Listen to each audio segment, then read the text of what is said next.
মঙ্গলবার বিকেলে গাজীপুরের মাঝিরখোলা রেল ক্রসিংয়ে জড়ো হন পলিটেকনিক ইনস্টিটিউটের কয়েক হাজার শিক্ষার্থী। এ সময় ঢাকার সঙ্গে উত্তরবঙ্গের রেল যোগাযোগ বন্ধ হয়ে যায়। দুর্ভোগে পড়েন সাধারণ যাত্রীরা। আমি বুঝি নির্মাণের শিল্প, সালাম স্টিল বোঝে ডিউরেবিলিটি। সালাম স্টিল, মোস্ট ডিউরেবল স্টিল।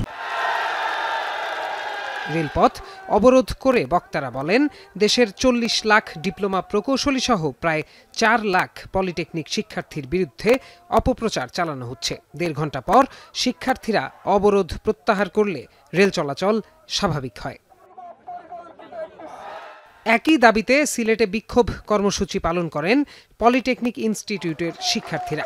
নগরীর কোর্ট পয়েন্টে জড়ো হয়ে বিক্ষোভ করেন তারা। পরে জেলা প্রশাসকের কাছে স্মারকলিপি জমা দেন তারা। প্রকৌশল খাতে ডিপ্লোমা এবং বিএসসি ইঞ্জিনিয়ার একে অপরের পরিপূরক। তারা এমনভাবে বিএসসি ইঞ্জিনিয়ার আর ডিপ্লোমা ইঞ্জিনিয়ারকে দাঁড় করাচ্ছে যে একে আরেকজনের সাথে সংঘর্ষপূর্ণ অবস্থানে এসে পড়েছে। আমরা চাই প্রকৌশল অধিকার আন্দোলন অযৌক্তিক ৩ দফা দাবির বিরুদ্ধে সরকার অবস্থান নিক। এদিকে বিক্ষোভ কর্মসূচি পালন করেছেন ময়মনসিংহ পলিটেকনিক ইনস্টিটিউটের শিক্ষার্থীরাও। শহরের প্রধান সড়ক প্রদক্ষিণ করে চরপাড়া মোড়ে অবস্থান নিয়ে বিক্ষোভ করেন তারা। প্রত্যয় দাস, এখন।